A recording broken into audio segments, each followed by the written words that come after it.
Isakan tangis dari anggota keluarga yang mengantar jenazah, serta suasana senyap di antara pepohonan di area pekuburan, membuat situasi bercampur haru dan mencekam. Tepat selepas langkah terakhir pengantar jenazah meninggalkan makam, apakah yang terjadi? Menurut sabda Nabi, alam kubur merupakan alam pertama dari akhirat. Inilah tempat pertama dari manusia setelah meninggal dan menunggu hari pembalasan tiba kelak. Dalam syariat Islam, jenazah harus segera dikuburkan setidaknya sebelum azan asyar berkumandang. Di beberapa tempat malah bisa segera dimasukkan ke liang lahat asalkan sebelum tengah malam. Selama hidupnya, seseorang mungkin dibuai oleh popularitas dan kekayaan. Tapi ketika ajal sudah menjemput, satu-satunya yang tersisa adalah amal perbuatannya. Menurut hadis Nabi, ada 3 hal yang menemani jenazah ke tempat peristirahatan terakhir, yaitu keluarga, harta benda, dan amal perbuatan. Namun 2 hal pertama akan segera meninggalkannya di pemakaman. Kehidupan di alam barzah atau alam kubur adalah alam pertama yang akan dijalani seseorang setelah mengalami kematian.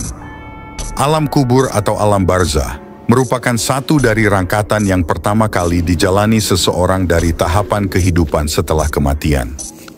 Bahkan disebutkan, menit di alam kubur seseorang belum menyadari bahwa dia sudah mengalami yang namanya kematian, alias meninggal dunia.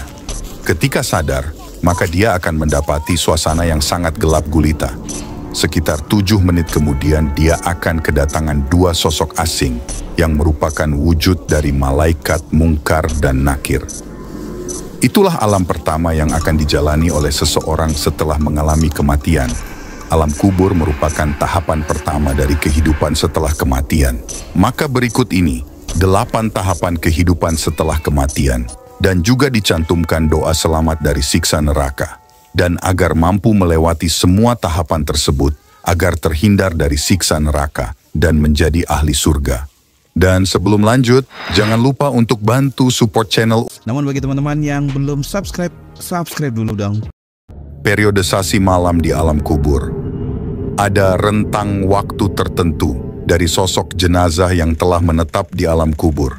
Hitungannya mulai dari malam pertama hingga 25 tahun setelahnya. Sangat panjang bukan? Bahkan semalam di alam kubur pastilah terasa sangat lamanya. Malam pertama, jasad sebenarnya mulai membusuk. Dan bagian tubuh yang pertama kali membusuk adalah perut dan kemaluan. Itulah alasan semasa hidup setiap manusia seharusnya menjaga 2 bagian tubuh tersebut.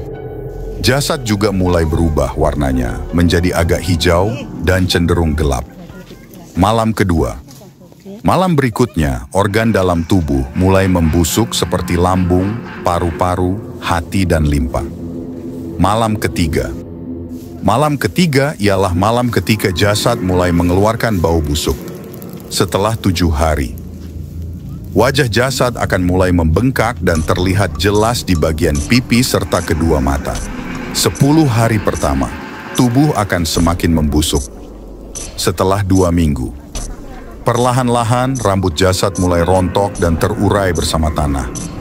15 hari, jasad akan mulai dikerubuti hewan-hewan tanah seperti ulat. 6 bulan, daging telah menyatu dengan tanah dan hanya menyisakan sedikit. Cuma tersisa tulang dan rangka dari jasad tersebut. 25 tahun, kerangka akan meninggalkan 1 biji dengan tulang yang sangat kecil. Dari tulang itulah kelak manusia akan dibangkitkan di hari pembalasan. Ke-1, alam kubur atau alam barzakh. Seorang yang meninggalkan alam fana atau alam dunia akan menjalani hidupnya di alam kubur. Kehidupan di alam kubur atau alam barzakh, terutama di malam pertama, akan sangat mencekam. Sebab seorang yang meninggal, ketika roh meninggalkan jasadnya, maka dia seperti dalam alam mimpi, belum percaya apakah dia sudah meninggal. Tetapi setelah tersadar dan melihat alam di sekelilingnya yang gelap gulita dan ada kain kapan yang melekat di tubuhnya, barulah si ahli kubur kaget, bahkan menangis sedih. Dia syok saat tahu dirinya benar-benar sudah meninggal dan akan menjalani kehidupan yang panjang di alam kubur. Demikian sebuah gambaran tahapan pertama setelah kematian. Kita akan singgah di alam kubur atau dikenal dengan sebutan alam barzakh atau alam kubur. Hal ini disebut dalam firman Allah Subhanahu wa Ta'ala, yang artinya, agar aku berbuat amal yang saleh terhadap yang telah aku tinggalkan, sekali-kali tidak. Sesungguhnya itu adalah perkataan yang diucapkannya saja, dan di hadapan mereka ada dinding barzakh sampai hari mereka dibangkitkan. Al-Quran Surat Al-Mu'minun ayat 100. Dijelaskan dalam Islam jika alam kubur hanyalah tempat persinggahan, tetapi akan dijalani dalam waktu yang cukup panjang, bahkan dikabarkan akan lebih panjang dari waktu hidup di dunia. Bahkan disebutkan pula, jika di alam kubur inilah manusia sudah bisa mengetahui di mana dia akan tinggal di akhirat kelak, apakah di surga atau di neraka. Jikapun bisa masuk surga, dia akan dihisab, bahkan sejak di alam kubur, dia sudah mendapatkan siksaan. Tak ada yang dapat menolong, tak ada sanak dan keluarga atau tetangga, semuanya akan ditentukan oleh amal ibadahnya selama hidup di dunia fana. Bahkan disebutkan dalam hadis, akan datang dua sosok malaikat yang bernama Munkar dan Nakir, yang artinya, oleh karena itu, sebagaimana hadits riwayat Utsman bin Affan, apabila mayat telah dikuburkan, Rasulullah Shallallahu Alaihi Wasallam kerap berdiri di samping kuburan tersebut dan berkata, mohonkanlah ampunan untuk saudara kalian dan mintakanlah keteguhan untuknya karena dia sekarang sedang ditanya. Hadis riwayat Abu Dawud dan Baihaqi. Menurut sejumlah riwayat, kedua malaikat yang datang tersebut mempunyai nama Munkar dan Nakir. Dari Abu Hurairah radhiyallahu anhu berkata, Rasulullah Shallallahu Alaihi Wasallam bersabda, apabila mayat telah dikubur atau jika salah seorang kalian dikubur, maka ada dua malaikat yang mendatanginya. Yang keduanya hitam kebiruan, diberi nama Munkar, dan yang lainnya bernama Nakir. Hadis riwayat At-Tirmidzi. Disebutkan pula wujud malaikat Munkar dan Nakir akan datang sesuai dengan amal perbuatan sang ahli kubur semasa hidup. Jika lebih banyak melakukan kemaksiatan, maka yang datang adalah dua sosok menyeramkan. Tetapi jika dia seorang yang ahli ibadah, maka yang akan datang adalah sosok yang rupawan. Keduanya akan langsung menanyakan tentang siapa Tuhan kepada manusia di alam kubur, terus apa agamanya, apa kitab yang menjadi pedomannya, dan siapa nabinya. Disinilah akan menentukan bahwa jawaban ahli kubur bisa menjawab pertanyaan dua malaikat tersebut sesuai atau tidak. Maka ditanya apa agamanya ketika hidup di dunia, apa kitab yang menjadi pedomannya ketika hidup di dunia, dan siapa nabi yang ia ikuti ketika di dunia. Semua pertanyaan di alam kubur itu akan dijawab sesuai dengan amal ibadahnya semasa hidup. Sehingga tak ada istilah nyontek seperti mengikuti ujian, apalagi dijoki. Sebab semuanya sesuai dengan perbuatan sang ahli kubur. Selanjutnya, jika dia mampu menjawab semua pertanyaan dua malaikat tersebut, maka dia akan diistirahatkan dan dipindahkan di taman surga yang ada di alam kubur tersebut, dan menunggu hingga hari kiamat. Namun, jika dia gagal, maka dua malaikat tersebut akan murka. Selanjutnya, sang ahli kubur akan ditempatkan di neraka hingga kiamat, dan sepanjang masa itu, ia akan menerima azab di alam kubur. Bukti adanya alam barzakh disebutkan dalam hadits ini sebagaimana dalam kitab Nasa'i, hadis nomor 2033. Rasulullah Shallallahu Alaihi Wasallam berdoa, Ya Allah, sesungguhnya saya Nabi, meminta perlindunganmu dari siksa kubur, siksa neraka, fitnah dalam kehidupan di dunia, fitnah kematian, alam barzakh, dan dari fitnah Dajjal. Namun bagi teman-teman yang belum subscribe, subscribe dulu dong. Nabi Muhammad Shallallahu Alaihi Wasallam selalu mengingatkan manusia untuk selalu mengingat hidup setelah mati. Selain memperkuat amal ibadah, juga berdoa agar terbebas dari siksa alam kubur. Berikut bacaan doanya.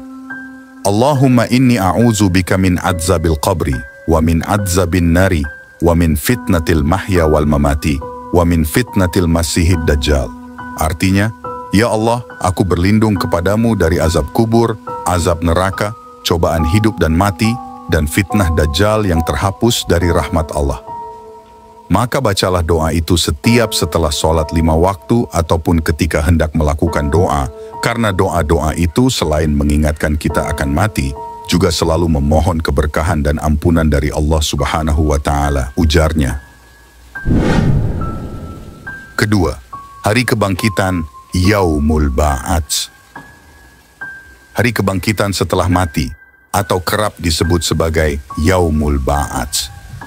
Menurut Ustadz Mustain, adapun hari kebangkitan merupakan rangkaian dari hari kiamat, sebagaimana disebutkan dalam Islam, disebutkan dalam Al-Quran, dan hadis berikut ini. Dalam hadis Nabi Muhammad SAW, sebagaimana diriwayatkan dari Abu Hurairah radhiyallahu anhu, Rasulullah SAW bersabda, yang artinya, sebaik-baik hari di mana matahari terbit adalah hari Jumat. Pada hari Jumat Adam diciptakan, pada hari itu dia dimasukkan ke dalam surga, dan pada hari Jumat itu juga dia dikeluarkan dari surga. Dan hari kiamat tidaklah terjadi kecuali pada hari Jumat, hadits Sahih. Diriwayatkan oleh Muslim, nomor 854. Selanjutnya tentang hari kebangkitan ini disebutkan pula dalam hadis lainnya. Sebagaimana disebutkan oleh Aus bin Aus radhiyallahu anhu, bercerita bahwa Rasulullah Shallallahu Alaihi Wasallam bersabda, yang artinya, sesungguhnya sebaik-baik hari kalian adalah hari Jumat. Pada hari itu Adam diciptakan dan diwafatkan. Pada hari itu juga sangkakala ditiup dan petir bergemuruh. Hadis riwayat Abu Dawud, nomor 883 dan Ibnu Majah, nomor 1075. Hal ini sangat jelas sebab hadits ini dinilai sahih oleh Al-Albani dalam Syahih Abi Dawud dan Syahih Ibnu Majah, ujar Mustain. Seperti diketahui, hari kebangkitan adalah kehidupan setelah mati. Sebagaimana disebutkan bahwa malaikat Israfil akan meniupkan sangkakalanya, maka hari kiamat akan datang, terjadi bencana di mana-mana. Dunia kiamat dan semua makhluk akan binasa. Tak ada satupun yang tersisa dan luput dari kematian. Selanjutnya, malaikat Israfil akan meniupkan sangkakalanya. Untuk yang kedua kalinya, maka semua makhluk yang sudah binasa dan mati itu akan hidup kembali tanpa terkecuali. Hal tersebut diungkapkan dalam surat An-Naml ayat 87. Allah Subhanahu wa Ta'ala berfirman, yang artinya, dan ingatlah hari ketika ditiup sangkakala, maka terkejutlah segala yang di langit dan segala yang di bumi, kecuali siapa yang dikehendaki Allah. Al-Quran Surah An-Naml ayat 87. Kedua, yaitu tiupan asy-sya'iq, tiupan yang mematikan, dan yang ketiga adalah tiupan qiyam bangkit. Dua macam tiupan ini terangkum dalam firman Allah Subhanahu wa Ta'ala, yang artinya, dan ditiuplah sangkakala, maka matilah siapa yang di langit dan di bumi, kecuali siapa yang dikehendaki Allah Subhanahu wa Ta'ala. Kemudian sangkakala itu ditiup sekali lagi, maka tiba-tiba mereka berdiri menunggu putusannya masing-masing. Al-Quran Surah Az-Zumar ayat 68, Surat Al-Zalzalah ayat 6. Yauma izi yasdurun nasu asyitatal liyurau a'malahum. Artinya, pada hari itu manusia keluar dari kuburnya dalam keadaan yang bermacam-macam, supaya diperlihatkan kepada mereka balasan pekerjaan mereka selama di dunia. Al-Quran Surah Al-Zalzalah ayat 6. Yang ketiga, hari penggiringan ke padang mahsyar. Allah Subhanahu wa Ta'ala berfirman dalam Al-Quran Surat Ibrahim ayat 48 mengenai padang mahsyar sebagai berikut. Yauma tubaddalul ardu ghairal ardi was samawatu wa barazulu lillahil wahidil qahhar, yang artinya, yaitu pada hari ketika bumi diganti dengan bumi yang lain dan demikian pula langit, dan mereka manusia berkumpul di padang mahsyar menghadap Allah yang Maha Esa, Maha Perkasa. Maka sudah jelas hari dalam penggiringan ke padang mahsyar. Maka disebutkan bahwa hari ini adalah hari yang termasuk dalam tahapan ketiga dari 8 tahap perjalanan hidup setelah mati. Hal ini disebutkan dalam hadis sebagaimana Rasulullah Shallallahu Alaihi Wasallam bersabda, yang artinya manusia akan dikumpulkan pada hari kiamat dalam keadaan tidak beralas kaki, tidak berpakaian, dan belum dikhitan. Hadits Sahih diriwayatkan oleh Muslim nomor 5102 dari Aisyah radhiyallahu anha. Maka semua makhluk dibangkitkan tanpa terkecuali di hari penggiringan ke padang mahsyar, termasuk dari golongan jin, manusia dan hewan. Padang mahsyar adalah tempat datar yang sangat luas. Di tempat ini semua makhluk dari bumi dan langit, lapisan ketujuh dikumpulkan untuk diadili. Semuanya berkumpul dalam keadaan berdesak-desakan. Padang mahsyar adalah tempat berkumpul manusia setelah hari kiamat. Digambarkan semua itu sebagai tanah rata yang berwarna putih, tempat yang belum ditempati seseorang. Maka hadits ini disebutkan dalam riwayat Muslim dan Bukhari. Rasulullah Shallallahu Alaihi Wasallam bersabda mengenai gambaran padang mahsyar. Artinya, pada hari kiamat, manusia dikumpulkan di atas tanah yang rata seperti roti putih yang bundar dan pipih. Tidak ada tanda untuk seorang pun. Di hari ini tak ada lagi pejabat atau orang yang dihormati. Semua hadir tanpa membawa apapun kecuali membawa amal dan perbuatannya semasa hidup di dunia fana. Keempat, hari penimbangan amal baik dan amal buruk, Yaumul Mizan. Makna Yaumul Hisab dan Yaumul Mizan termasuk ke dalam nama-nama hari akhir atau hari kiamat. Sebab ini merupakan bagian dari 8 tahapan hidup setelah mati yang dijalani umat di dunia. Hari akhir adalah rukun iman yang kelima, di mana umat Islam wajib mempercayai dan meyakini akan datang hari akhir dan hari pembalasan. Disebutkan Al-Quran Surat Al-A'raf ayat 197 Allah Subhanahu wa Ta'ala berfirman bahwa hari akhir pasti akan terjadi. Hanya saja tidak ada satu orang pun di dunia ini yang mengetahui kapan akan terjadinya kecuali Allah Subhanahu wa Ta'ala. Artinya, mereka menanyakan kepadamu, Muhammad, tentang kiamat, kapan terjadi. Katakanlah, sesungguhnya pengetahuan tentang kiamat itu ada pada Tuhanku. Tidak ada seorang pun yang dapat menjelaskan waktu terjadinya selain Dia. Kiamat itu sangat berat, huru-haranya bagi makhluk yang di langit dan di bumi. Tidak akan datang kepadamu kecuali secara tiba-tiba. Mereka bertanya kepadamu seakan-akan engkau mengetahuinya. Katakanlah Muhammad, sesungguhnya pengetahuan tentang hari kiamat ada pada Allah Subhanahu wa Ta'ala, tetapi kebanyakan manusia tidak mengetahui. Sementara itu, dalil tentang Yaumul Hisab juga disebutkan dalam Al-Quran Surat Al-Anbiya ayat 47 yang berbunyi, yang artinya, dan kami akan memasang timbangan yang tepat pada hari kiamat, maka tidak seorang pun dirugikan walau sedikit, sekalipun hanya seberat biji sawi, pasti kami mendatangkannya pahala. Dan cukuplah kami yang membuat perhitungan. Setelah semua makhluk terkumpul dalam padang mahsyar, tibalah saatnya untuk memperlihatkan buku catatan amal dari jin dan manusia. Amal mereka akan ditimbang dan dihitung. Mana yang lebih banyak, amal baik atau amal buruk. Tentunya dalam timbangan amal ini, seluruh anggota badan kita akan bersaksi. Sebab mereka dapat berbicara dengan jelas tentang apa yang kita lakukan semasa hidup. Misal tangan digunakan untuk mencuri. Ketika kita membantah, maka tanganlah yang akan bersaksi. Tak ada lagi pengacara atau saksi yang bisa dibayar untuk meringankan, karena seluruh anggota tubuh akan bicara dengan sendirinya. Kelima, Yaumul Hisab. Setelah menjalani penimbangan alam ibadah semasa hidup di dunia fana, maka seperti disebutkan bahwa Yaumul Hisab juga terdapat semua makhluk hidup, yakni setelah menerima buku catatan, para jin dan manusia akan menjalani penghitungan yang amalnya. Sebab semua amal kebaikan sekecil apapun akan mendapatkan balasan yang setimpal dengan perbuatan. Sebaliknya, amalan buruk akan mendapatkan balasannya pula sesuai dengan timbangan berat atau ringannya kejahatan yang dilakukan. Hal ini disebutkan dalam Al-Quran sebagai berikut. Sesungguhnya kepada kamilah kembali mereka. Kemudian sesungguhnya kewajiban kamilah menghisap mereka. Al-Quran Surah Al-Ghasyiyah ayat 25-26. Kemudian diperkuat dalam hadis Nabi Muhammad SAW bahwa Rasulullah sering berdoa di dalam salat dengan mengucapkan, Allahumma hasibni hisaban yasira, ya Allah, hisablah diriku dengan hisab yang mudah. Kemudian disebutkan dalam hadis lainnya, yakni Aisyah radhiyallahu anha bertanya tentang apa itu hisab yang mudah.